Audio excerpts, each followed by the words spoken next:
আয় আল্লাহ, তোমার এই কালামের মধ্যে তুমি জাহান্নামের কথা লিখেছ, তোমার এই কালামের মধ্যে তুমি কিয়ামতের কথা লিখেছ, তোমার এই কালামের মধ্যে তুমি কবরের কথা লিখেছ। আয় আল্লাহ, আমি তোমার কালাম পড়তে পারি না।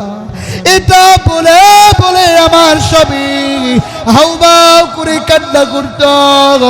আমার স্বামীর উঙ্গুলির দাগগুলো কিতাবের মধ্যে পাওয়া যায়, আমার স্বামীর উঙ্গুলির দাগগুলো কিতাবের মধ্যে পাওয়া যায়, আমার স্বামীর চোখের পানিগুলো এখনো কিতাবের মধ্যে পাওয়া যায়। আমার স্বামী রাস্তায় হাঁটতো আর বলতো, আল্লাহ তুমি দুনিয়াতে রাখাল বানাইছো, আমার কোনো আফসোস নাই। আয় আল্লাহ, সারাদিন খেতে খামারে কাজ করার কারণে তোমার ইবাদত আল্লাহ করতে পারি না। আয় আল্লাহ, তুমি আমাকে মাফ করে দিও। ইমাম গাজালি বলে, আমার আর বুঝবার বাকি নাই, কোরআন পড়তেও পারে নাই, শুধুমাত্র কোরআনকে ভালোবাসার কারণে, শুধুমাত্র কোরআনকে মহাব্বত করার কারণে আল্লাহ তাআলা ওই বান্দাকে জান্নাতি বানায় দিয়েছে। قال النبي صلى الله عليه وآله وسلم ما اجتمع قوم في بيت من بيوت الله يتلون كتاب الله ويتدارسونه بينهم إلا نزلت عليهم السكينة وحفتهم الملائكة وغشيتهم الرحمة وذكرهم الله في من عنده أو كما قال النبي عليه الصلاة والسلام। আল্লাহর রাসূল হাদিসে পাকের মধ্যে বলেন, দুনিয়ার কোন মজমার মধ্যে যদি আল্লাহ পাকের কোরআনের আলোচনা করা হয়, তেলাওয়াত করা হয়, ওয়াতাদারাসুনাহু বাইনাহুম ইল্লা নাযালাত আলাইহিমুস সাকিনা, ওই মজমার মধ্যে আল্লাহ তাআলার তরফ থেকে অটোমেটিক ভাবে সাকিনা নাজিল হয়ে যায়। وغشيتهم الرحمة وحفتهم الملائكة وذكرهم الله في من عنده, ওই মজমার চতুর্দিক দিয়ে আল্লাহর ফেরেশতারা বেষ্টন করে রাখে এবং আল্লাহ তাআলার মজমার মধ্যে আল্লাহ তাআলার ফেরেশতারা আলোচনা করতে থাকে। নাদিয়া দিনিয়া ইসলামিক ইনস্টিটিউট মহিলা মাদ্রাসা কাজীর চর মাহফিলের মধ্যে গ্রামের সব মানুষ মেলার মধ্যে বসেছিল। মহিলা পুরুষ পর্দা বেপর্দার বালাই নাই, আল্লাহ তাআলার পর্দা বিধান মানার কোনো সুযোগ নাই। বান্দারে, এই মজমা আগামীকাল মিলবে না, এই বাজার আগামীকাল জমবে না। ও ভাই, এখনো যারা রাস্তাঘাটে দোকান পাটে আসরে ভাই, এই দুনিয়ায় তুমিও থাকবা না, আমিও থাকবো না রে বাবা। রে ভাই, একটা বার তাকায়া দেখো না, তোমার আমার বাবাও দুনিয়া থেকে বিদায় নিয়ে চলে গেছে, তোমার আমার দাদাও দুনিয়া থেকে বিদায় নিয়ে চলে গেছে। ওই যে মসজিদের খাটিয়া তোমার আমার কার জন্য অপেক্ষা করে বলা যায় না, জানা যায় না। বান্দা, তুমি আমি মনে করো অনেক সময় তুমি আমি বাঁচব, কিন্তু ভাই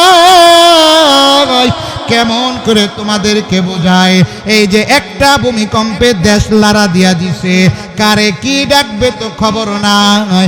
দৌড়াইয়া দৌড়াইয়া কিসের হিন্দু কিসের মুসলমান, কিসের নামাজি কিসের বেনামাজি, কিসের পর্দাওয়ালা কিসের বেপর্দাওয়ালা, কিসের পাঞ্জাবিওয়ালা কিসের জুব্বাওয়ালা, সবাই একমাত্র আওয়াজ করে ডাক দিয়েছিল, কাকে বলে? এই জন্য বলি ভাই, আল্লাহ ছাড়া তোমার আমার আর কোনো উপায় নাই রে ভাই। কত সময় তুমি রাস্তাঘাটে দোকানপাটে ব্যয় করতেছো রে বাবা। আজকে যেই বন্ধু বান্ধবের জন্য সারা রাত সারাদিন গল্প করে আড্ডা করে যেই সময়টা তুমি ব্যয় করতেছ, এমন একটা সময় যখন তোমার জানাজার সময় হয়ে যাবে, সারা রাত যেই বন্ধুর সাথে আড্ডা দিয়েছ, এই বন্ধু ঘড়িটা হাতের দিকে তাকায়া ইমাম সাহেবকে বলবে, হুজুর তাড়াতাড়ি জানাজার তাকবীর লাগান, 5 মিনিট ওভার হয়ে গেছে। আওয়াজ করে বলেন, বলে কি বলে না? এরকম ঘটনা আসেনি আপনাকে কাজীর চরে? জানাজার সময় 5 মিনিট ওভার হয়ে গেলে বলে কি বলে, হুজুর সময় ওভার হয়ে গেছে, তাড়াতাড়ি তাকবীর দেন, বলে কি বলেন? যেই বন্ধুর জন্য রাতের পর রাত দিনের পর দিন ঘন্টার পর ঘন্টা দাঁড়ায় থেকেছ, সেই বন্ধু তোমার জানাজার সময় আসবে না। এমন অনেক বন্ধু আছে যাদের আরেকটা ট্যুরের প্ল্যান চলতে থাকবে, যাদের আরেক জায়গায় যাওয়ার প্ল্যান চলতে থাকবে, যাদের আরেক জায়গায় গল্প করার প্ল্যান চলতে থাকবে। শুধু শুধু খামোকা সময় নষ্ট কইরা তোমার জানাজার মধ্যেও তারা হাজির হবে না রে বাবা। এ ভাই কেমন করে বুঝাই, কোন ভাষায় বললে তুমি বুঝবা? একটা ম্যাচ খেলা দেখার জন্য রাত 3টা পর্যন্ত জেগে থাকো। এরে ভাই রাতের পর রাত দিনের পর দিন তুমি খেলার জন্য অপেক্ষা করো, অথচ মসজিদের মাইকে মুয়াজ্জিন আযান দিয়া দেয়, সেখানে তোমাকে পাওয়া গেল না। মজমায় মজমায় তোমার জন্য আল্লাহর তরফ থেকে ফেরেশতারা বসে থাকে, সেখানেও তোমাকে পাওয়া গেল না। মসজিদের মুয়াজ্জিন ফজরের সময় ডাক দিয়া বলে, ঘুম থেকে নামাজ ভালো আর তুমি ঘুমাইও না। বান্দা সারা রাত তুমি মোবাইলে ছবি দেখা, মুভি দেখা, নাটক দেখা, খেলা দেখা সারাটা রাত তুমি পার করে দিয়েছ। মুয়াজ্জিনের আজান শুনে তুমি ঘুমাইতে যাও, বান্দা আল্লাহ তাআলা ফজরের সময় তোমাকে পাইল না। মুয়াজ্জিন জোহরের আযান দিয়া দিল, বান্দা জোহরের সময় তুমি হাজির হইলা না। আসর হয়ে গেল, মাগরিব হয়ে গেল, এশা হয়ে গেল, বান্দা দিন গড়িয়ে মাস পেরিয়ে সপ্তাহ গড়িয়ে যায়।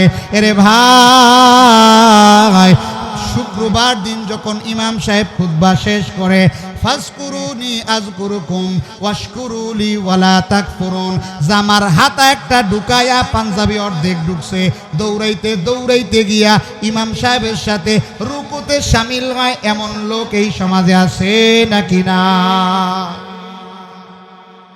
অনেকে আবার নামাজও পড়তে পারে না, তাশাহুদও ভালোভাবে বলতে পারে না, অনেকে আবার আত্তাহিয়াতুটাও সুন্দরভাবে পড়তে পারে না রে বাবা।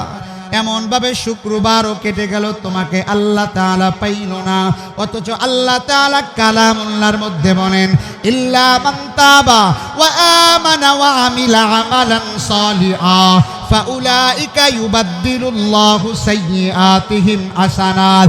বান্দা যদি মৃত্যুর আগ মুহূর্তে একটা বার তওবা করতে পারো, বান্দা সাকরাতুল মাউত শুরু হওয়ার আগ মুহূর্তে তওবা করতে পারো, বান্দা আল্লাহর দরবারে যদি বলতে পারো, আল্লাহ যা করেছি, ভুল করেছি, অন্যায় করেছি, ক্ষমা করে দাও, আল্লাহ তাআলা বলেন তোর 70 বছরের বেনামাজির জিন্দেগি, বান্দা তোর 70 বছরের সুদ খাওয়া জিন্দেগি, বান্দা তোর 70 বছরের বেপরদার জিন্দেগি, আমি আল্লাহ তাআলা নিজ হাতে নিজ জিম্মায় তোর গুনাহগুলো নেকি দ্বারা পরিবর্তন করে দিবা। ऐ बेरादर दूरे बाशज यारे बद बद तरबुआ दज मारे बद तन हाथुरा बर जसनाद यारे बद बर जाने इबानत सनद यारे बद आ रद तुरा सोए जाइब यारे ने कु गिरता या बिनाई। আরবিতে মূর্তির আরেক নাম হলো সনাম।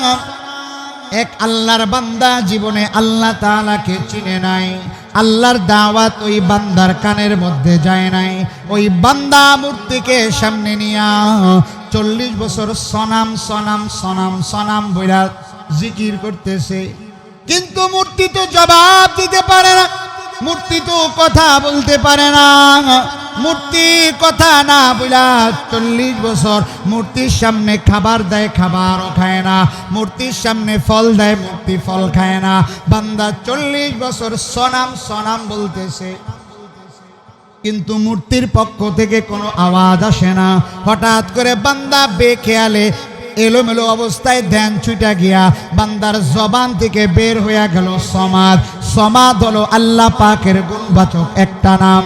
কুল হুয়াল্লাহু আহাদ পড়েন না 10টা করে নাকি কুল হুয়াল্লাহু আহাদ আল্লাহুস সামাদ লাম ইয়ালিদ ওয়া লাম ইউলাদ ওয়া লাম ইয়াকুল লাহু কুফুয়ান আহাদ পড়ছেন নি যারা পড়ছেন কি সওয়াব পাইলেন আল্লাহর রাসূল হাদিসে পাকের মধ্যে বলেন قال النبي صلى الله عليه وآله وسلم من قرأ حرفا من كتاب الله فله حسنة والحسنة بعشر أمثالها لا أقول ألف لام ميم حرف ولكن ألف حرف ولام حرف وميم حرف أو كما قال النبي عليه الصلاة والسلام আল্লাহ রাসূল হাদিস পাকের মধ্যে বলেন যেই বান্দা কালামুল্লাহর একটা অক্ষর তেলাওয়াত করবে আল্লাহ তাআলা ওই বান্দার আমলনামায় 10টা করে নেকি লিখে দিবেন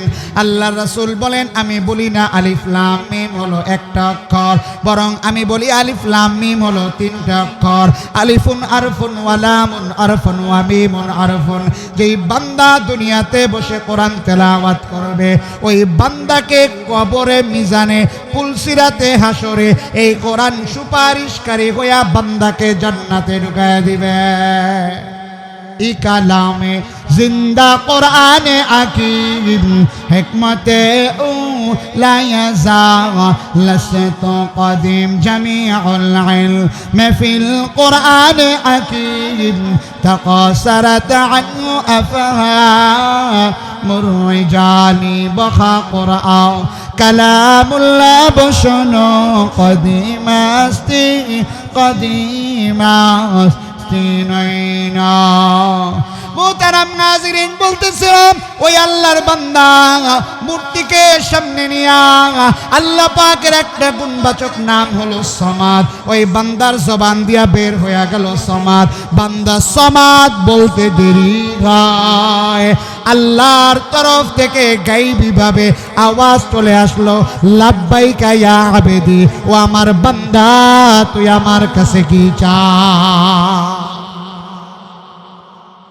বান্দা অবাক হয়ে গেল বান্দা চিন্তা করলো 40 বছর কাকে ডাকলাম কি ডাকলাম 40 বছর ডাকলাম কিন্তু ডাকে সাড়া পাইলাম না আজকে একটা মাত্র ডাক দিলাম সঙ্গে সঙ্গে আওয়াজ পাইলাম ওই বান্দা পেরেশান হয়ে গেল খুঁজতে খুঁজতে পাইল মুসলমানদের এক আল্লাহ আছে মুসলমানদের পালনকর্তা আছে মুসলমানদের রিজিক দাতা আছে একজন তার একটা নাম হলো সমাদ ওই বান্দার এক মুহূর্ত দেরি করে নাই বান্দা সঙ্গে সঙ্গে পড়ে নিয়েছে কালিমায়ে তাইয়্যিবা লা ইলাহা ইল্লাল্লাহু মুহাম্মাদুর রাসূলুল্লাহ সাল্লাল্লাহু আলাইহি ওয়াসাল্লাম মুহতারাম নাজিরিন বলতেছিলাম দুনিয়ার মধ্য থেকে আল্লাহ তাআলা আপনার আমার জন্য বাহানা তালাশ করে আল্লাহ তাআলা কেমন করে আপনাকে আমাকে ক্ষমা করে দিবে আল্লাহ তাআলা চায় না কোনো বান্দা জাহান্নামে জ্বলুক এই জন্য আল্লাহ তাআলা বলে বান্দা তোর হায়াতের জিন্দেগির মধ্যে আজরাইলের সাথে মোলাকাত হওয়ার আগ মুহূর্তে আমি আল্লাহর দরবারে যদি একবার বলতে পারো আহ কি করলাম বলেন না আহ কি করলাম এটা যদি দিল থেকে আফসোস করতে পারি এই আফসোস আল্লাহর দরবারে এত দাম এই আফসোসের কারণে আল্লাহ তাআলা আপনার আমার জিন্দেগির সব গুনাহ ক্ষমা করে দিবে আপনার এই মজমার মধ্যে এমন একটা বান্দা আছে যেই বান্দা লাগাতার 40 বছর গুনাহ করেছে যেই বান্দা লাগাতার 40 বছর গুনাহ করার কারণে ওই বান্দার আমলনামায় কোনো নেকি নাই ওই বান্দার গুনার কারণে আল্লাহ তাআলা পুরা মজমার পুরা এলাকার সবার উপর থেকে আল্লাহ বৃষ্টি বন্ধ করে দিয়েছে হযরতে মূসা আলাইহিস সালাম জালালি মেজাজের ছিলেন হযরতে মূসা আলাইহিস সালাম ডাক দিয়া বলে এমন কোন আহাম্মক আছো এই মজমার মধ্যে বসে আছো 40 বছরের গুনাহগার তোমার গুনার কারণে আল্লাহ তাআলা বৃষ্টি বন্ধ করে দিয়েছে, তোমার গুনার কারণে আমরাও কষ্ট পাচ্ছি, ছোট ছোট বাচ্চারাও কষ্ট পাচ্ছে। এ আম্মু দাঁড়ায় যাও, 40 বছরের গুনাহগার। মনে মনে চিন্তা করলাম, আমি তো 40 বছর গুনাহ করেছি, দুনিয়ার কেউ জানে না।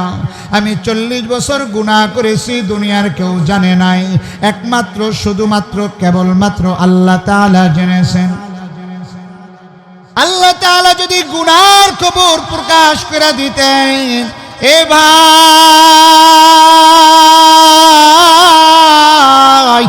আজকে তোমার আমার গুনার সংবাদ যদি প্রকাশ হয়ে যাইত, আজকে তোমার আমার সন্তান বাবা বলে পরিচয় দিত না, তোমার আমার বাবা সন্তান বলে পরিচয় দিত না, আজকে তোমার আমার স্ত্রী স্বামী বলে পরিচয় দিত না, আজকে মসজিদের সভাপতি, মসজিদের মুয়াজ্জিন, মসজিদের ইমাম, মসজিদের সেক্রেটারি, ক্যাশিয়ার, এলাকার বড় মাতব্বর, তোমার আমার গুনার খবর যদি দুনিয়ার মানুষ জানত, সমাজের মানুষ তোমাকে আমাকে জায়গা দিত না রে বাবা, সমাজ থেকে তোমাকে আমাকে তাড়ায় দিত। আল্লাহ তাআলার কাছে এই শুকরিয়া কেমন করে তুমি আদায় করবা? তোমার আমার গুনাহ আল্লাহ তাআলা গোপন করে রেখেছে। হযরতে মূসা আলাইহিস সালাতু ওয়াস সালাম দমক দেওয়ার পরে ওই আল্লাহর বান্দা দাঁড়াইতেও পারে না, যদি দাঁড়ায় যায় মানুষ বুঝে ফেলবে 40 বছরের গুনাহগার। আবার যদি তওবা করে চোখের পানি ফালায়া ডানে বামের মানুষ বুঝে ফেলবে 40 বছরের গুনাহগার। এই চিন্তা করে বান্দা দাঁড়াইতেও পারে না, তওবা করতেও পারে না, মনে মনে আল্লাহ তাআলাকে ডাক দিয়ে বলে, আল্লাহ তুমি তো সাত্তারুল উয়ুব, তুমি তো আমার গুনাহগুলো গোপন রেখেছো গো আল্লাহ। ও আল্লাহ, আমার গুনাহ তুমি প্রকাশ করো নাই। আয় আল্লাহ, তওবাও করলে মানুষ বুঝে ফেলবে। আয় আল্লাহ, তোমার কাছে তওবা করতেছি, আয় আল্লাহ গুনাহগুলো তুমি ক্ষমা করে দাও। বান্দা এটা মনে মনে বলতে দেরি হয়, অটোমেটিক আসমান থেকে বৃষ্টি নাজিল হইতে দেরি হয় না। হযরতে মূসা আলাইহিস সালাতু ওয়াস সালাম জিব্রাইলকে বলে, ও জিব্রাইল, বললা কি হইল কি? তুমি তো বললা একজন গুনাহগার আছে, ওই গুনাহগার দাঁড়াইলো না, তওবাও করলো না, আল্লাহ তাআলা বৃষ্টি নাজিল করে দিলেন। আল্লাহর তরফ থেকে ওহী চলে আসলো যে বান্দার কারণে আল্লাহ তাআলা বৃষ্টি বন্ধ করে দিয়েছিলেন, ওই বান্দার কারণে আল্লাহ তাআলা আবার মজমার মধ্যে বৃষ্টি চালু করে দিয়েছে। এ ভাই, কেমন করে বুঝাই? ওই যে তাকায়া দেখো না, জল্লাদ শাহজাহানও নাই, আর যাদেরকে ফাঁসি দিয়েছিল তারাও নাই রে বাবা। আজকে 1 হাত 2 হাত জাগার জন্যে, যেই বাড়ির জাগার জন্যে তুমি আমি মামলা চালাও, ওই মামলা এক সময় তোমার আমার বাবা চালাইছে, ওই মামলা এক সময় তোমার আমার দাদা চালাইছে, কিন্তু তারা 3 টুকরা কাপড় নিয়ে কবরে চলে গেছে। এই যে কয়েক বছর আগে বরিশালের ঘটনা, এক আল্লাহর বান্দা 7 সন্তানকে উচ্চ শিক্ষিত বানায়া ওসি, ডিসি, এসপি, আইজি বানাইছে, বড় বড় প্রশাসনিক কর্মকর্তা বানাইছে। তাদেরকে বানায়া এমন একটা সময় চলে আসছে, ওই বান্দা বিঘায় বিঘায় সম্পত্তি করেছে। ওই বান্দার বাড়ি বরিশালের কোন এক অঞ্চলে, কোন এক সন্তান লন্ডন থাকে, আর একজন থাইল্যান্ড থাকে, আর একজন সিঙ্গাপুর থাকে। হঠাৎ করে ওই বাবার ইন্তেকাল হয়ে গেল। ওই বাবার ইন্তেকালের পরে সন্তানেরা বিদেশ থেকে একে একে সবাই চলে আসলো। এখন সবার মধ্যে সম্পদের বন্টন নিয়ে ঝামেলা লেগে গেছে। এক সন্তান বলে আমাকে ওই জায়গা দাও, আর একজন বলে আমাকে এই জায়গা দাও। এক পর্যায়ে মিটিংয়ের পর মিটিং, সালিশির পর সালিশ, এক পর্যায়ে সিদ্ধান্ত হইল বাবার জায়গার সম্পত্তি ভাগ বটোয়ারা করার আগ মুহূর্ত পর্যন্ত বাবাকে দাফন করা যাবে না। এক সন্তান নামাজি, মনের মধ্যে ব্যথা লাগলো। ওই সন্তান ভাইদেরকে ডাক দিয়া বলে, ভাই তোমার আমার জন্য বাবা কতই না কষ্ট করেছে। ছোটবেলায় বাবার আঙ্গুল ধরে ধরে বাজারে গিয়েছ, তোমার আমার জন্য কমলা কিনা মালটা কিনা তোমাকে আমাকে খাওয়াইছে। এ ভাই, আজকে সেই বাবার লাশের সাথে কেমন গাদ্দারি! ও ভাই, তোমার কি মনে নাই তুমি গাছ থেকে পুরা তোমার পাও ভাঙা গেছিল? তোমার এই ভাঙা পাও নিয়া তোমার বাবা, আমার বাবা হাসপাতালের বারান্দায় বারান্দায় দৌড়াইছে। ও ভাই, একটা কথা বলি, ওই যে রাস্তার পাশে মসজিদের সাথে একটা জায়গা আছে আমাদের, ওই জায়গায় বাবার দাফন কইরা ফালায়। ওই জায়গায় বাবার দাফন করলে পরে মসজিদের মুয়াজ্জিন আজান দিবে, বাবার কবরে আজানের আওয়াজ যাবে, মসজিদের মুসল্লিরা নামাজ পড়া বাবার জন্য দোয়া করবে। তৎক্ষণাৎ অন্য সব ভাই বলে উঠল, তুই কি জানস ওই জায়গার দাম শতাংশ 10.5 লাখ টাকা? এ মুরব্বী বাবা, কোন সম্পদের পাগল হইলা? এমনও ঘটনা মিডিয়ার কল্যাণে দেখতে পায়, বাবা মা অসুস্থ, সন্তান দলিল লইয়া অ্যাম্বুলেন্সের পিছনে পিছনে টিপসই নেওয়ার জন্য দৌড়ায়। এমনও ঘটনা আছে, সম্পদের লোভে বৃদ্ধ বাবাকে, বৃদ্ধ মাকে সন্তানরা মেরে ফেলেছে। এই জন্যে কোন সন্তানের পাগল হইলা, কোন সম্পদের পাগল হইলা? আজকে তোমার সন্তান তুমি মারা যাওয়ার পরে তোমার কবরের সামনে গিয়া সালাম দিবে কিনা সন্দেহ, কারণ আজকে তো সন্তানকে নামাজি বানাইলা না। যেই সন্তান ফজরের নামাজে যায় না, যেই সন্তান সারাদিন মদ গাঁজা নেশার মধ্যে যুক্ত আছে, তুমি কেমন করে বুঝলা তোমার এই সন্তান তোমার কবরের পাশে যায়া তোমার জন্য কান্না করবে? ও মুরব্বী বাজার, আজকে আল্লাহ তাআলাকে তুমি আমি ভুলে গেলাম। আল্লাহ তাআলা কালামুল্লাহর মধ্যে বলেন, ইদা জাআ আজালুহুম লা ইস্তাখিরুনা সাআতান ওয়া লা ইস্তাকদিমুন। বান্দা, মৃত্যু তোমার আমার এক মুহূর্ত আগেও আসবে না, পরেও আসবে না। হঠাৎ যেন কোন দিন মসজিদের মাইকে এলান দিয়া দিবে, অমুক এলাকার অমুক আব্দুর রহমানের ছেলে আব্দুল মান্নান মারা গেছে। কেউ যাবে বাঁশ কাটার জন্যে, কেউ যাবে গরম পানি করার জন্যে, কেউ যাবে কাফনের কাপড় আনার জন্যে। এ মুরব্বী বাজার, হযরতে সুলাইমান আলাইহিস সালাতু ওয়াস সালামের একটা ঘটনা শোনাই। হযরতে সুলাইমান আলাইহিস সালাতু ওয়াস সালাম একবার ওনার রাজ দরবারের মধ্যে বসা ছিলেন। এমত অবস্থায় ওনার সাথে ওনার একজন মন্ত্রী ছিল। আল্লাহর নবী হযরতে সুলাইমান ওনার দরবারে আজরাইল দেখা করার জন্য চলে আসছে। আজরাইল দেখা সাক্ষাৎ কইরা সুলাইমান আলাইহিস সালাতু ওয়াস সালামের সাথে কথা বইলা বিদায় নিয়ে যাওয়ার পথে হঠাৎ করে ওই মন্ত্রীর দিকে আর চোখে তাকাইল। আর চোখে তাকায়া আজরাইল কোনো কথা বলে না, চলে গেল। এরপরে মন্ত্রী নবী সুলাইমানকে বলতেছে, জামানার নবী সুলাইমান, আপনার কাছে কে আসলো আর আমার দিকে এমনভাবে কেনই বা তাকাইল? তার এই তাকানোটা তো আমার কাছে ভালো লাগে নাই, তাকে দেখা তো আমার কলিজার মধ্যে ভয় লাগা আরম্ভ হয়ে গেছে। হযরতে সুলাইমান আলাইহিস সালাম বলতেছে, এই লোকটা আর কেউ নয়, এই লোকটা হলো মালাকুল মউত আজরাইল আলাইহিস সালাতু ওয়াস সালাম। মন্ত্রী আজরাইলের নাম শুনে তো পেটের মধ্যে আরো দলা মশা আরম্ভ হয়ে গেছে। মন্ত্রী হযরতে সুলাইমান আলাইহিস সালাতু ওয়াস সালামের কাছে বলে, আজরাইলকে দেখে আমার বলো ভয় লাগতেছে, আমাকে নিয়া হিন্দুস্তানের গহীন কোনো একটা জঙ্গলে ফালায়া দিয়ে আসেন, যেন আজরাইলের সাথে আমার মোলাকাত না হয়। এটা বলতে দেরি হয়, হযরতে সুলাইমান আলাইহিস সালাতু ওয়াস সালামকে আল্লাহ তাআলা পুরা দুনিয়ার রাজত্ব দান করেছিলেন। ওনার একটা সিংহাসন ছিল, ওই সিংহাসনটা ইঞ্জিল ছাড়া সব কিছু ছাড়া বাতাসের মাধ্যমে প্রতি সকাল প্রতি বিকাল সারা দুনিয়ায় ভ্রমণ করতে পারত। হযরতে সুলাইমান আলাইহিস সালাম বাতাসকে আদেশ করলেন, আমার এই মন্ত্রীকে অমুক জঙ্গলে, হিন্দুস্তানের অমুক গহীন জঙ্গলে গিয়া ফালায়া আসো। বাতাসকে বলতে দেরি হয়, বাতাস তৎক্ষণাৎ ওই মন্ত্রীকে হিন্দুস্তানের সেইখানে রেখে আসলো।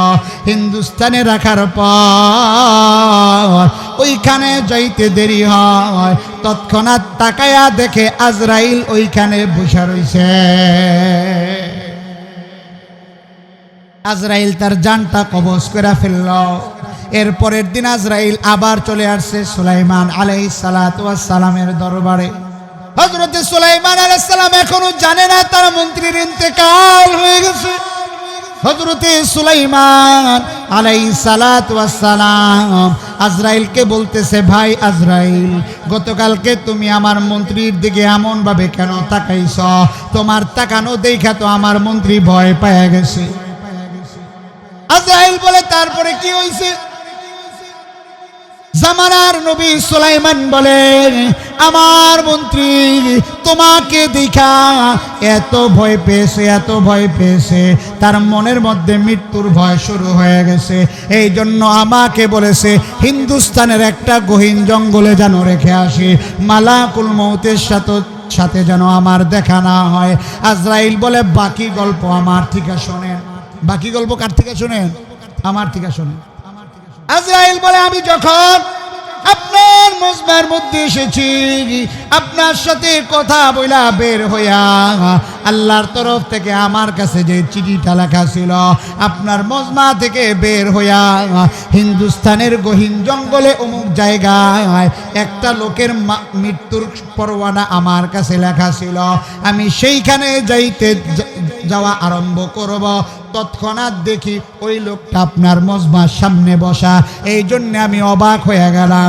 আমি চিন্তা করলাম এই মাত্র সামান্য একটা সময়ের মধ্যে এই বান্দা সেই জায়গায় কেমন করে যাবে, এটা ভেবে আমি অবাক হয়ে গেলাম। কিন্তু আমি কোনো পেরেশান হই নাই, কারণ আল্লাহ তাআলা লিখেছেন যেই জায়গায় তোমার মরণ হবে, যেই অবস্থায় তোমার মরণ হবে, যেই জায়গায় যেই অবস্থায় যেই হালতে তোমার মরণ হবে, এটা থেকে এক মুহূর্ত আগেও কেউ বাড়াতে পারবে না, এক মুহূর্ত পিছেও কেউ নিতে পারবে না।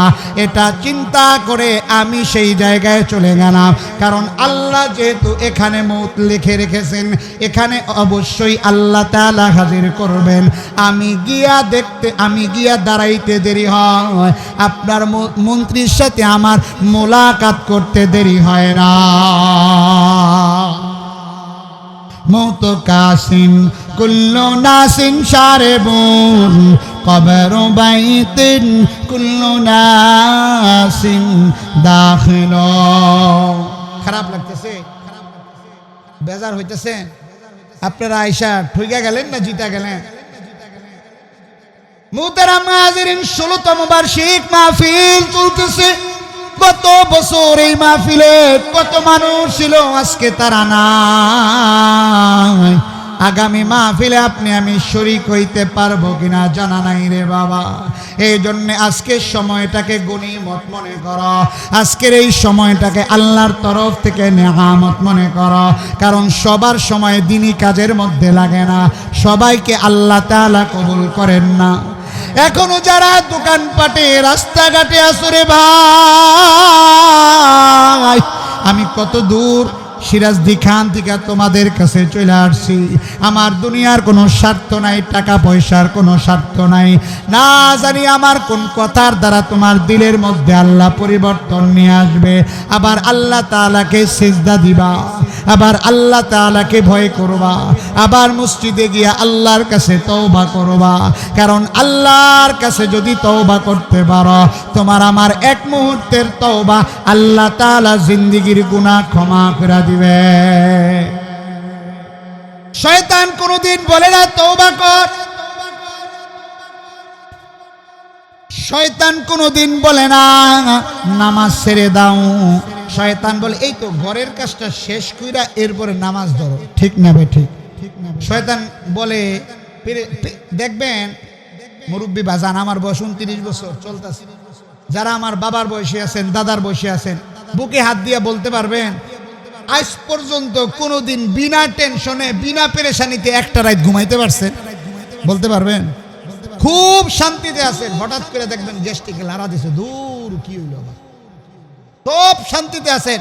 যারা গরু পালে দেখবো যে গোয়ালঘর থেকে আওয়াজ আইতেছে, গরু একটা কেমন জানি করে, বাস শুরু হয়ে গেছে, পাগলা দৌড় শুরু হয়ে গেছে, খাওয়া নাই, নাওয়া নাই, ঘুম নাই, গোসল নাই। এই গরুটা আল্লাহ না করুক একটা মইরা গেল গা, এই পেরেশানি আবার 1 বছর পর্যন্ত চলে। ঠিক না ভাই? ঠিক বলেন। এই জন্যে পেরেশানি দেয় কে? আল্লাহ বান্দাকে পরীক্ষা করার জন্যে। বান্দাকে কি করার জন্যে ভাই? পরীক্ষা করার জন্যে। ওয়ালা নাবলুওয়ান্নাকুম বিশাইইম মিনাল খাউফি ওয়াল জু' ওয়া নাকসিম মিনাল আমওয়াল ওয়াল আনফুসি ওয়াস সামারাত ওয়া বাশশিরিস সাবিরিন। আল্লাহ তাআলা বান্দাকে ক্ষুধা দিয়া পরীক্ষা করে, আল্লাহ তাআলা বান্দাকে পেরেশানি দিয়া পরীক্ষা করে। আল্লাহ তাআলার বান্দা আল্লাহর কাছে না চায়া কোন বান্দার কাছে চায়। আল্লাহ তাআলা বলেন, বান্দা, কোন বান্দা যদি আমি আল্লাহর দিকে এক হাত আগায়া যায়, আমি আল্লাহর রহমত ওই বান্দার দিকে 2 হাত আগায়া যায়। কোন বান্দা যদি আল্লাহর দিকে হেঁটে হেঁটে আগায়, আল্লাহ তাআলার রহমত ওই বান্দার দিকে দৌড়াইয়া দৌড়াইয়া আগায়। মুহতারাম হাজিরিন, শয়তান কোনদিন বলে না গুনাহ করো না। শয়তান বলে এই তো কয়দিন পরে ভালো হয়ে যাব, এই তো কয়দিন পরে নামাজ ধরব। ভালো করে খেয়াল করেন, ভালো করে খেয়াল করেন। বিগত রমজান যখন এসেছে, রমজানের শুরুতে সবাই পাক্কা নিয়ত করেছে নামাজি হয়ে যাব, একদিনের তারাবিও বাদ দিব না। 2-3 দিন নামাজ পড়ার পরে শয়তান বলে 2-3 দিন পড়ছস তো আবার 27-এ কদরে যায়, বলে কি বলে না? আল্লাহ রাসূল গারে হেরার মধ্যে ধ্যানমগ্ন ছিলেন। এমত অবস্থায় নতুন একজন মানুষ দেখলেন, একটা উপস্থিতি দেখা স্বাভাবিক ভয় পেয়ে যাওয়ার কথা। ঠিক না ভাই? ঠিক। রাসূল উপস্থিতি দেখা ভয় পেয়ে গেলেন। আল্লাহ রাসূলকে জিবরাইল আমিন অভয় দিয়া বললেন, আপনি ভয় পায়েন না, আমি আল্লাহর তরফ থেকে আপনার কাছে এসেছি ওহী নিয়া। আপনাকে আল্লাহ তাআলা নবুয়ত দান করেছেন, রিসালাত দান করেছেন, আপনি পড়ুন আমার সাথে। তখন জিবরাইল আমিন পড়লেন ইকরা। আল্লাহ রাসূল বলে, মা আনা বিকারিন, আমি তো পড়তে পারি না। জিবরাইল আমিন আবার বললেন ইকরা। রাসূল বললেন, মা আনা বিকারিন, আমি তো পড়তে পারি না। আবার বললেন ইকরা। রাসূল বললেন, মা আনা বিকারিন, আমি তো পড়তে পারি না। এমন ভাবে 3 বার পড়ার পরে আল্লাহ রাসূলকে বুকের সাথে জড়াইয়া জিবরাইল আলাইহিস সালাতু ওয়াস সালাম চাপ দিলেন। 3টা চাপ দেওয়ার পরে আল্লাহ রাসূলের জবান থেকে অটোমেটিক বের হয়ে গেল, ইকরা বিসমি রাব্বিকাল্লাযী খালাক, খালাকাল ইনসানা মিন আলাক, ইকরা ওয়া রাব্বুকাল আকরাম, الذي علم بالقلم علم الإنسان ما لم يعلم। আল্লাহ রাসূল 3 বার চাপ দেওয়ার পরে পড়া আরম্ভ করে দিল। মুহতারাম নাযিরিন, কিতাবুল ওহীর মধ্যে কাইফা কানা বাদুল ওহী ইলা রাসূলিল্লাহ সাল্লাল্লাহু আলাইহি ওয়াসাল্লাম, বুখারী শরীফের সর্বপ্রথম যেই অধ্যায় এসেছে, এই অধ্যায়ের মধ্যেই আল্লাহ রাসূলের এই ওহীর বর্ণনা এসেছে। এখান থেকে আপনাদেরকে একটা কথা বুঝাইতে চাই রে বাবা, এই ইলমে ওহীর এত দাম, এত দাম, এত দাম। আল্লাহ রাসূল কেন বললেন আমি পড়তে পারি না? অনেকের প্রশ্ন হতে পারে, অনেকেই মনে মনে বলতে পারে আল্লাহ রাসূল তাহলে পড়তে পারতেন না, এটা তো অসম্মানজনক। এর 2টা ব্যাখ্যা মুহাদ্দিসিনে কেরাম লিখেছেন। 1 নাম্বার ব্যাখ্যা হলো, ছাত্রের যোগ্যতা যতই বেড়ে যাক না কেন, ওস্তাদের দাম ছাত্রের কাছে কিছুই না। ঠিক না বেঠিক? আল্লাহর রাসূলের দুনিয়াতে যদি কোনো শিক্ষক থাকতো, অবশ্যই আল্লাহর রাসূল তার সামনে মাথা নত বলতে তার সামনে অবশ্যই সম্মান প্রদর্শন করা লাগতো। নাম্বার 2, আল্লাহ তাআলা চান না রাসূলকে দুনিয়ার কোনো শিক্ষক দিয়া লেখাপড়া করাবেন। আল্লাহ তাআলা চাইছেন স্বয়ং আল্লাহ শিক্ষক হইয়া জিব্রাইলকে মাধ্যম বানায়া এরপরে আল্লাহর রাসূলকে জান্নাত থেকে যেই আগত কোরআন আল্লাহ তাআলা লাউহে মাহফুজে সংরক্ষিত করেছিলেন, এই কোরআনকে আল্লাহ তাআলা সিনার মধ্যে ঢুকায় দিয়েছে। সুবহানাল্লাহ। এই কোরআনের দাম দুনিয়ার কেউ না দিলেও একজন দিবেন, কারণ এই কোরআন যে তেলাওয়াত করবে ওই বান্দার দাম আল্লাহ তাআলা বাড়ায় দিবেন। এই কোরআন যেই সিনার মধ্যে থাকবে তার দাম আল্লাহ তাআলা বাড়ায় দিবেন। কোরআনওয়ালার বাবা মাও যারা হতে পারবে আল্লাহ তাআলা তাদের দামও বাড়ায় দিবেন। আল্লাহর রাসূল হাদিসে পাকের মধ্যে বলেন, খায়রুকুম মান তাআল্লামাল কুরআন ওয়া আল্লামা। যেই বান্দা কোরআন নিজে শিক্ষা করল এবং অপরকে শিক্ষা দিল, ওই বান্দার মতো দামি দুনিয়ার মধ্যে আর কেউ নাই। আল্লাহ রাসূল আর এক হাদিসের মধ্যে বলেন, যেই বান্দা কোরআনুল কারীম তেলাওয়াত করে, মান ক্বারাআল কুরআনা ফাস্তাযহারাহু ফাআহাল্লা হালালা ওয়া হাররামা হারামা আদখালাহুল্লাহুল জান্নাহ ওয়া শাফাআহু ফি আশারাতিন মিন আহলি বাইতি কুল্লুহুম ক্বাদ ওয়াজাবাত লাহুন নার আও কামা ক্বালান নাবিয়্যু আলাইহিস সালাতু ওয়াস সালাম। আল্লাহ রাসূল হাদিস পাকের মধ্যে বলেন, যেই বান্দা কোরআন তেলাওয়াত করল এবং এই কোরআন অনুযায়ী বান্দা আমল করল, কোরআনের হালাল অনুযায়ী বান্দা চলল, কোরআনের হারাম অনুযায়ী বান্দা চলল, আল্লাহ তাআলা ওই বান্দাকে জান্নাত দান করবেন তো করবেন। এরপরও ওই বান্দার পরিবার বর্গের মধ্য থেকে এমন 10 জন বান্দা এমন আছে যাদের জন্য জাহান্নাম অবধারিত হয়ে গিয়েছিল, তাদেরকে সুপারিশ করায়া এরপরে আল্লাহ তাআলা জান্নাতের মধ্যে দাখিল করাবে। শুধু কি তাই, কোরআনওয়ালার বাবা মা হইলে কি হবে? আল্লাহর রাসূল হাদিসে পাকের মধ্যে বলেন, قال النبي صلى الله عليه وآله وسلم من قرأ القرآن وعمل بما فيه ألبس والده تاجا يوم القيامة ضوءه أحسن من ضوء الشمس لو كانت فيكم فما ظنكم بالذي عمل بهذا أو كما قال النبي عليه الصلاة والسلام। আল্লাহ রাসূল বলেন, যেই বান্দা কোরআন তেলাওয়াত করবে ওই বান্দার বাবা এবং মাকে কিয়ামতের ময়দানে আল্লাহ তাআলা এমন নূরের টুপি পরাবেন। আল্লাহ রাসূল বলেন, নূরের টুপির আলো কেমন হবে জানো? দাউহু আহসানা মিন দাউইশ শামসি, দুনিয়ার সূর্যের আলোর চাইতেও উজ্জ্বল আলো হবে। দুনিয়ার সূর্য পৃথিবী থেকে 9,30,00,000 মাইল দূরে সূর্য, তার আলোয় পুরা পৃথিবী আলোকিত হয়ে যায়। আল্লাহর রাসূল বলেন, ওই সূর্যের আলোর চাইতেও সুন্দর আলোকিত হবে। এমন আলোটা নিয়া কোরআন পড়নেওয়ালার বাবা মায়ের মাথার উপরে আল্লাহ তাআলা পরায়া দিবে। ইন্না আনজালনাহু ফি লাইলাতুল কদর ওয়া মা আদরাকা মা লাইলাতুল কদর লাইলাতুল কদরি খায়রুম মিন আলফি শাহর। আল্লাহ তাআলা বলেন, যেই রাত্রিতে কোরআন নাজিল হয়েছে, লাইলাতুল কদরি খায়রুম মিন আলফি শাহর, একদিনের সমান বলে নাই, 1000 দিনের সমান উত্তম বলে নাই। আল্লাহ বলেছেন, যেই রাত্রিতে কোরআন নাজিল হয়েছে ওই রাত্রির দাম আল্লাহ তাআলা 1000 মাসের চাইতেও দামি বানায় দিয়েছে। কোরআন যেই দিনে নাজিল হয়েছে সেই দিনের দাম আল্লাহ বাড়ায় দিয়েছে। কোরআন যেই মাসে নাজিল হয়েছে ওই মাসের দাম আল্লাহ বাড়ায় দিয়েছে। শাহরু রমাদান আল্লাযী উনজিলা ফীহিল কুরআন হুদাল লিন-নাসি ওয়া বাইয়িনাতিম মিনাল হুদা ওয়াল ফুরকান। কোরআন রমজান মাসে নাজিল হয়েছে, রমজান মাসের দাম আল্লাহ বাড়ায় দিয়েছে। কোরআন যেই দেশে নাজিল হয়েছে সেই দেশের দাম আল্লাহ তাআলা বাড়ায় দিয়েছে।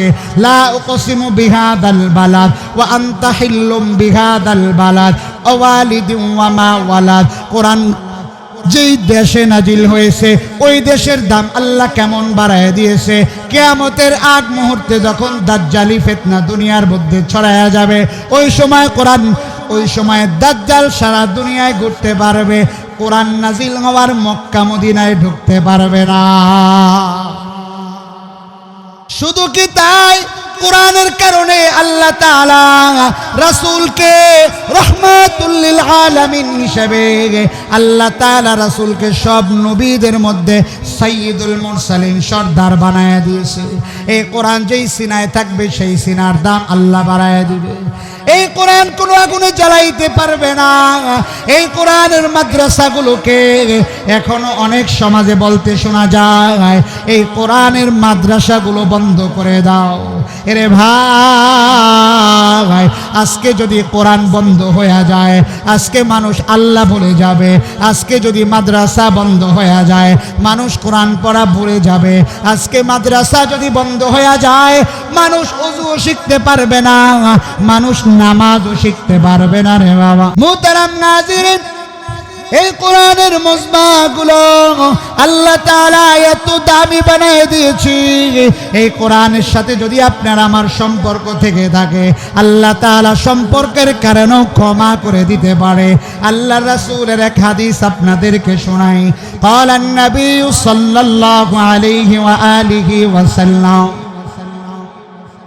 إذا وزع الميت في قبره جاء القرآن عند راسه والصلاة عن يمينه والصيام عن شماله وسائر الحسنات عند رجلين أو كما قال النبي عليه الصلاة والسلام। আল্লাহর রাসূল হাদিস পাকের মধ্যে বলেন, যখন কোন বান্দাকে কবরের মধ্যে রাখা হয়, ওই বান্দার মাথার কাছে কোরআন দাঁড়িয়ে যায়। আযাবের ফেরেশতা মাথার কাছ দিয়ে এসে বলে, মান আনতা, তুমি কে? কোরআন বলে, আনাল কোরআন, তুমি কি চাও? ওই কোরআন বলে, এই বান্দা দুনিয়াতে বসে আমি কোরআনকে তেলাওয়াত করেছি, এই বান্দা দুনিয়াতে বসে আমি কোরআনকে ভালোবেসেছে, এই বান্দা দুনিয়াতে বসে আমি কোরআনকে মহব্বত করেছে। আজকে আমি কোরআন এই বান্দার জিম্মাদার হয়ে গেলাম। আযাবের ফেরেশতা বলে, তুমি কতক্ষণ থাকবা? কোরআন বলে, এই বান্দাকে জান্নাতে না ঢুকায়া আমি কোরআন এই বান্দার থেকে এক মুহূর্ত দূরে সরে যাব না। ইমাম গাযালি রাহমাতুল্লাহি আলাইহি একদিন স্বপ্ন যোগে দেখতেছেন, আল্লাহ তাআলা ওনাকে স্বপ্ন দেখাইছে, রহমতপুর গ্রামে আমার এক পেয়ারা বান্দার ইন্তেকাল হয়ে গেছে। ওই বান্দাকে জানাজা দিয়ে সুন্নত তরিকায় গোসল করার মতো কেউ নাই। তুমি গিয়া ওই বান্দাকে গোসল করাইয়া কাফন করাইয়া সুন্নত তরিকায় ওই বান্দাকে দাফন করে আসো। ইমাম গাযালি খুঁজতে খুঁজতে ওই বান্দার বাড়িতে চলে গেলেন। লম্বা ঘটনা। যাওয়ার পরে দেখে আল্লাহর বান্দার ইন্তেকাল হয়ে গেছে। ইমাম গাযালি বান্দার গোসল করায়া ওই বান্দাকে কাফন পরায়া জানাজা দিয়ে কবর খনন কইরা যেই না মাত্র কবরের মধ্যে নামবে, এমত অবস্থায় দেখে কবর থেকে এমন সুঘ্রাণ আসতেছে, কবর থেকে এমন সুঘ্রাণ আসতেছে, সুঘ্রাণে আকাশ বাতাস মুখরিত হয়ে গেছে। সবাই অবাক হয়ে গেছে। ইমাম গাযালি মনে মনে বলে, আমার আর বুঝবার বাকি নাই, এই বান্দা সাধারণ কোনো বান্দা নয়, এই বান্দা আল্লাহ পাকের পেয়ারা কোনো বান্দা হবে, যার কারণে আল্লাহ তাআলা বান্দার দাম বাড়ায় দিয়েছে। ওই বান্দাকে দাফন করার পরে আব্দুর রহমান নামক বান্দার সন্তানদেরকে ইমাম গাযালি বলে, তোমার বাবার এমন কোন গোপন আমল আছে কিনা বলে দাও, যে আমলের কারণে আল্লাহ তাআলা তার সাথে এমন ব্যবহার করেছে। ইমাম গাযালি রহমাতুল্লাহি আলাইহিকে সন্তানরা বলে, আমার বাবার তেমন কোনো গোপন আমল আমাদের জানা নাই, হয়তোবা আমাদের মা বলতে পারে। ইমাম গাযালি পর্দার আড়াল থেকে ওই আব্দুর রহমান নামক বান্দার স্ত্রীকে ডাক দেয়। ডাক দিয়ে বলে, তোমার স্বামী কি মসজিদের ইমাম ছিল? বলে আমার স্বামী মসজিদের ইমাম ছিল না। বলে মুয়াজ্জিন ছিল? বলে তাও না। আলেম ছিল? বলে তাও না। তাহলে তোমার স্বামীর গোপন আমল কি আছে বলে দাও। পর্দার আড়াল থেকে ওই আব্দুর রহমান নামক স্ত্রীর বান্দা, আব্দুর রহমান নামক বান্দার স্ত্রী ডাক দিয়া বলে, ওই যে তাকিয়ার উপরে একটা কিতাব দেখা যায়, ফজরের নামাজের পরে আমার স্বামী ওই কিতাবটা নামায়া ওই কিতাবটাকে খুলিয়া উঙ্গুলিগুলো টানতেন আর বলতেন, আল্লাহ তোমার কালাম আমি পড়তে পারি না গো আল্লাহ। আয় আল্লাহ, তোমার এই কালামের মধ্যে তুমি জাহান্নামের কথা লিখেছ, তোমার এই কালামের মধ্যে তুমি কিয়ামতের কথা লিখেছ, তোমার এই কালামের মধ্যে তুমি কবরের কথা লিখেছ। আয় আল্লাহ, আমি তোমার কালাম পড়তে পারি না। এটা বলে বলে আমার স্বামী হাউমাউ করে কান্না করত। আমার স্বামীর উঙ্গুলির দাগগুলো কিতাবের মধ্যে পাওয়া যায়, আমার স্বামীর উঙ্গুলির দাগগুলো কিতাবের মধ্যে পাওয়া যায়, আমার স্বামীর চোখের পানিগুলো এখনো কিতাবের মধ্যে পাওয়া যায়। আমার স্বামী রাস্তায় হাঁটতো আর বলতো, আল্লাহ তুমি দুনিয়াতে রাখাল বানাইছো, আমার কোনো আফসোস নাই। আল্লাহ, সারাদিন খেতে খামারে কাজ করার কারণে তোমার ইবাদত আল্লাহ করতে পারি না। আল্লাহ, তুমি আমাকে মাফ করে দিও। ইমাম গাজালি বলে, আমার আর বুঝবার বাকি নাই, কোরআন পড়তেও পারে নাই, শুধুমাত্র কোরআনকে ভালোবাসার কারণে, শুধুমাত্র কোরআনকে মহাব্বত করার কারণে আল্লাহ তাআলা ওই বান্দাকে জান্নাতি বানায় দিয়েছে।